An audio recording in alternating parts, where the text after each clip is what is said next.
दोस्तों, आप सभी का शुक्रिया। बहुत शॉर्ट नोटिस पर आज इस प्रेस वार्ता में आप सब आए हैं और आज बहुत ही संक्षेप में एक पोस्टर रिलीज कर रहा हूं।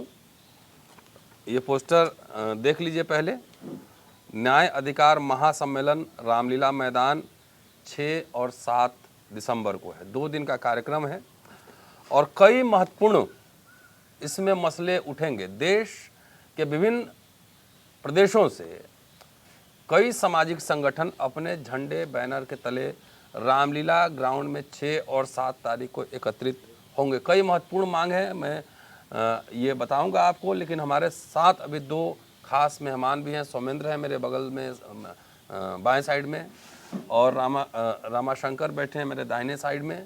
दोनों आपको ब्रीफ करेंगे, बताएंगे कि आखिर क्या कार्यक्रम है और क्यों कार्यक्रम है। लेकिन मोटा मोटी जो प्रमुख मुद्दे हैं मैं आपको हाइलाइट्स में बता देता हूँ। एक तो जाति जनगणना का है, दूसरा ईवीएम हटाओ, बैलेट पेपर लाओ, जो हायर जुडिशियरी है उसमें प्रोपोर्शनल रिप्रेजेंटेशन हो SC ST OBC का, सफाई कर्मचारी का जो ठेकेदारी प्रथा है क्लास 3 या क्लास 4 में, ख़ास तौर से जो कॉन्ट्रैक्चुअल और हायर कर रहे हैं, आउटसोर्सिंग और ये सब तमाम जो कर रहे हैं ठेकेदारी बंद हो और उसको परमानेंट सरकारी नौकरी दिया जाए।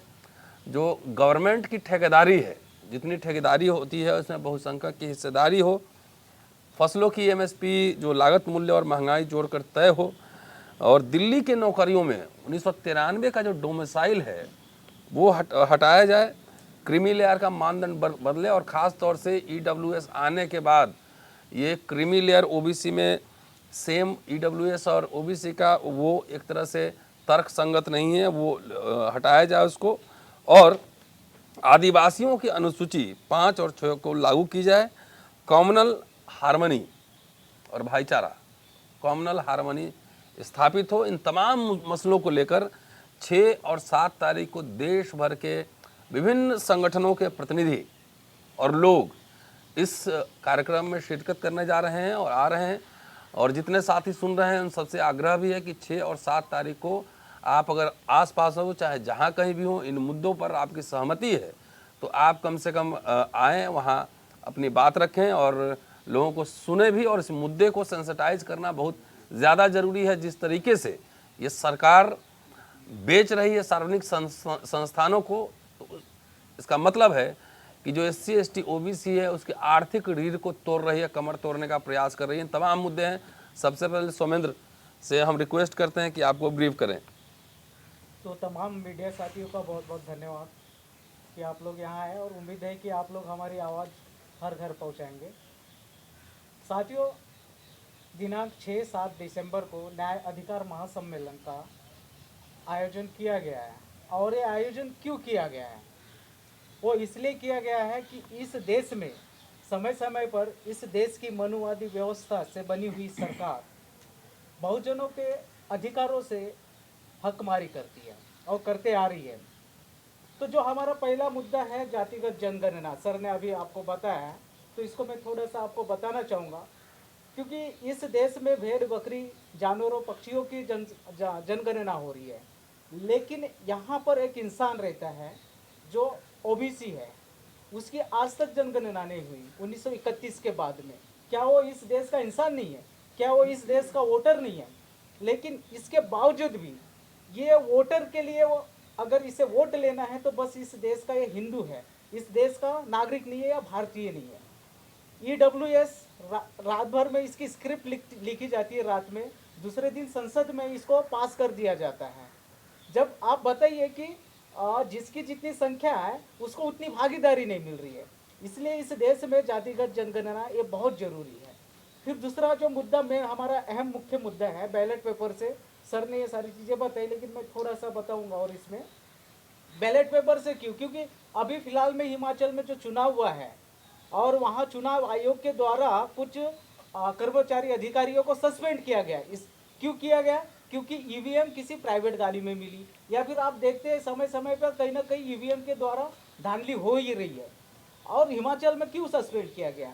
वो मशीन जो EVM मशीन है वो कहीं एक प्राइवेट गाड़ी में मिली। क्यों मिली? इसलिए तो किया गया। इसका मतलब है कि EVM मशीन से हेर फेर होता है, कन्फर्म है। इसलिए हमें बैलेट पेपर से चुना। और दूसरी बात है कि मेरा वोट है तो मैं भी तो डिसाइड करूं कि मैं वोट कैसे करूं। तो ये चुनाव आयोग इस बात को समझे और बैलेट पेपर से चुना हो। फिर बात है 6 दिसंबर ही क्यों? तो आदरणीय साथियों, 6 दिसंबर इसलिए क्योंकि 6 दिसंबर को जब बाबा साहब 26 अलीपुर रोड पे उनका महापरिनिर्वाण होता है, तो बाबा साहब को के पार्थिव शरीर को यहाँ पर जगह नहीं दी जाती। दिल्ली के अंदर उनके पार्थिव शरीर को जगह नहीं दी जाती और उन्हें महाराष्ट्र मुंबई भेजा जाता है।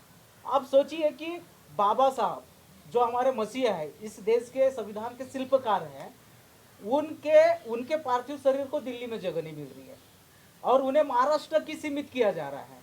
और उनको महाराष्ट्र की सीमित करने के लिए यहाँ पर मनुवादी सोच रखने वाली कांग्रेस सरकार ने बाबा साहब को मुंबई भेजा।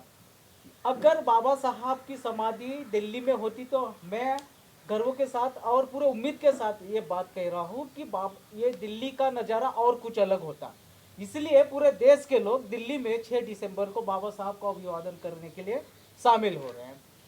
और बाकी और भी बहुत सारे मुद्दे हैं, लेकिन साथ में और भी सर है, कुशवाहा सर है। तो कुशवाहा सर आप हाँ, रमाशंकर जी से रिक्वेस्ट है कि 6-7 का जो कार्यक्रम है थोड़ा सा ब्रीफ में ज़रा बताएं। बहुत धन्यवाद सर, और हमारे मीडिया साथियों का बहुत धन्यवाद जो यहाँ उपस्थित हुए हैं। इसमें क्या है कि 2-3 मुद्दे हैं, जिसमें एक रिजर्वेशन भी एक मुद्दा है बड़ा, जो रह गया इस सर की सूचना में। आप देखिए कि अभी दिल्ली विश्वविद्यालय में 2 पोस्ट पर पॉलिटिकल साइंस में NFS जैसा लगा दिया गया है, रिजल्ट में नहीं है तो मतलब नहीं है।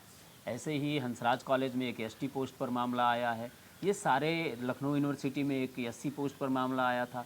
ये सारे रिज़र्व कैटेगरी पर ही सीटें नहीं भरी जा रही, या इंटरव्यू अच्छे से कंडक्ट नहीं हो रहा, या 50-50, 60-60 पार्टिसिपेंट, या कह सकते हैं कि जो शोधार्थी, रिसर्चर, शिक्षक हैं जो पढ़ा रहे हैं, उनके होने के बाद भी ये पद नहीं भरे जा रहे हैं।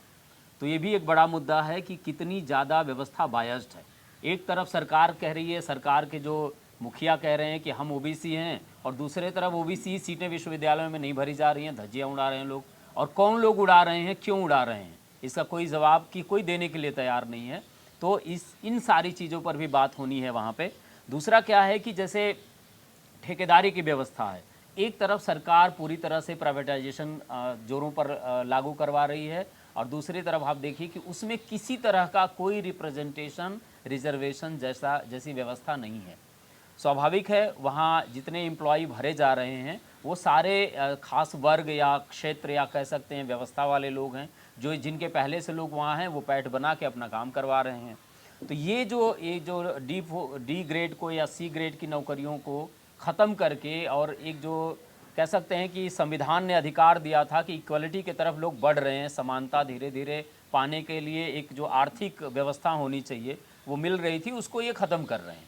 क्योंकि जानते हैं कि जैसे जैसे समृद्धि आएगी वैसे वैसे लोग शिक्षा की तरफ बढ़ेगा और अपने अधिकारों के लिए लड़ना शुरू करेगा, मांग करेगा, आवाज़ उठाएगा। तो ये आवाज़ बनी ना पाए, इसके लिए शिक्षा से ही इनको वंचित कर देना है, अर्थव्यवस्था में इनको हिस्सेदारी नहीं देनी है। तो इन चीज़ों को लेकर के जगह जगह विरोध होता रहा है। इस बार हम लोग एक केंद्रित स्थान खोजे हैं, रामलीला मैदान।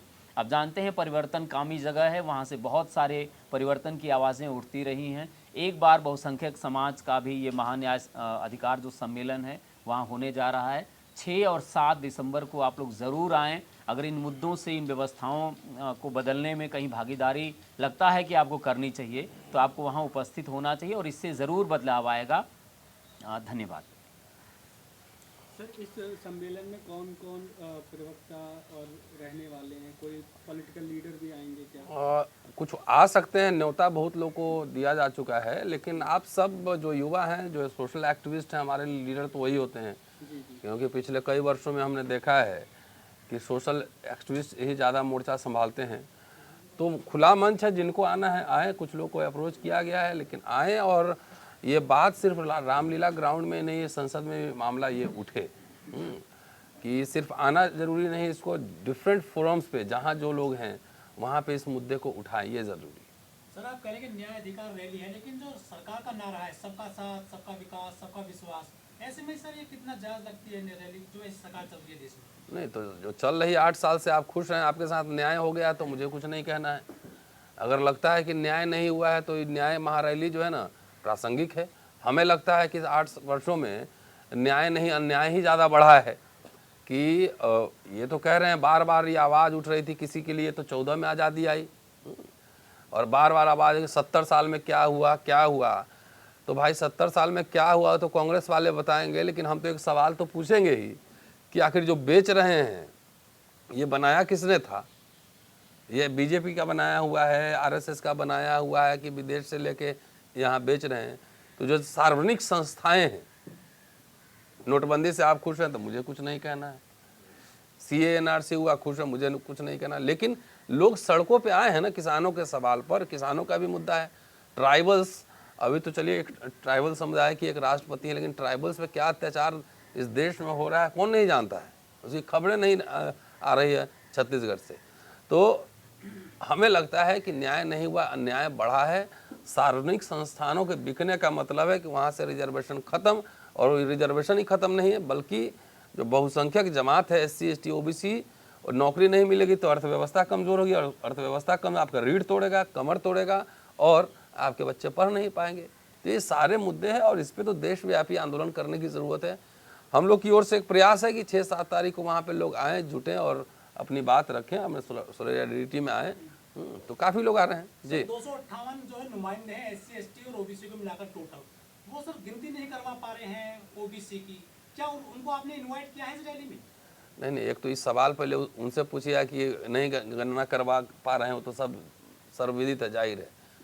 तो सबको तो नहीं, लेकिन और व्यवस्थापक लोग हैं, कुछ लोग को इनवाइट तो जरूर किया गया है आके जो बोले जी। सर एक आरक्षण का मुद्दा भी है आपका, लेकिन अभी EWS को लेकर जो स्टेटमेंट या जो फैसला आया कोर्ट का, उस पर क्या कहना है आपका? कोर्ट का फैसला बायस्ड है भाई, उसमें क्या कहना है। EWS गैर संवैधानिक कहने में क्या दिक्कत है, और उस पर रिव्यू पिटीशन भी डला है अभी। तो अब फुल बेंच में हो, पूरे देश के सामने बहस हो भाई।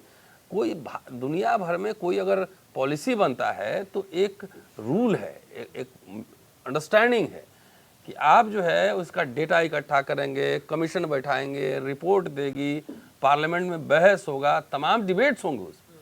EWS में कोई डिबेट बहस हुआ, कोई आंकड़े आए, कोई कमीशन बैठा, किसी ने मांग की, कोई सड़क पे आया, कोई आंदोलन हुआ, तो आप 24-48 घंटे में आपने ओवरनाइट पास कर दिया, और जजों ने जिस तरह का निर्णय दिया उस पर तो आपत्ति है, और वो इसलिए रिव्यू पिटीशन भी डला है। ये मामला अभी खत्म थोड़ी हुआ है, तो बढ़ेगा। अभी हो सकता है कि आने वाले समय में ये राजनीतिक मसला भी बने। यही नहीं, उसमें एक चीज़ और ऐड करने लायक है कि EWS जो 10% दिया गया है उसके सरकार के पास कोई सर्वे का आधार है? 10 ही % क्यों, 50% क्यों नहीं दे दिए, 20% क्यों नहीं दे दिए, 2% क्यों नहीं दिए? उनके पास जितने आरक्षण जो लागू हुआ, मंडल कमीशन की जो रिपोर्ट बनी है, जो भी पहले व्यवस्था रही है, उसका एक आधार है। वो जातीय जनगणना 1931 के आंकड़ों को आधार बना करके ये व्यवस्था लागू की गई। आज जो EWS की व्यवस्था लागू की गई उसके पास कोई आधार है, कोई जायज़ डेटा है जिसके आधार पे आप कह सकें कि नहीं 10 ही % लोग हैं, वो 2-3 क्यों नहीं हो सकते और वो 20-50 क्यों नहीं हो सकते हैं? तो असली जो समस्या है कि इन पर क्या बिना आधार के कोई व्यवस्था आप लागू करते हैं और उसे न्यायालय भी जायज़ ठहरा देता है। क्यों ठहरा देता है? क्योंकि कोलेजियम सिस्टम से अपॉइंट होके वो गए हैं, वो इसी का पार्ट है, उनको हाँ में हाँ मिलानी है, बात खत्म हो गई। तो चलिए दोस्तों, 6 और 7 दिसंबर रामलीला मैदान में सुबह से ये कार्यक्रम है, हम लोग वहाँ पे रहेंगे। आप सभी आइए, और जितने साथी सुन रहे हैं और ये YouTube के माध्यम से जितने साथी सुनेंगे वो सब आएँ और वहाँ पे देखें, और इसके पक्ष में, न्याय के पक्ष में आप जरूर शरीक हों। आप सबका शुक्रिया, थैंक यू। नेशनल दस्तक की आपसे गुजारिश है कि अगर इसको बचाना चाहते हैं तो नेशनल दस्तक को सब्सक्राइब करने के लिए रेड कलर के सब्सक्राइब बटन को दबाएं, फिर बेल आइकन की घंटी दबाएं। नेशनल दस्तक को बचाने के लिए बहुत जरूरी है कि हर खबर को शेयर करें, लाइक करें, कमेंट जरूर करें।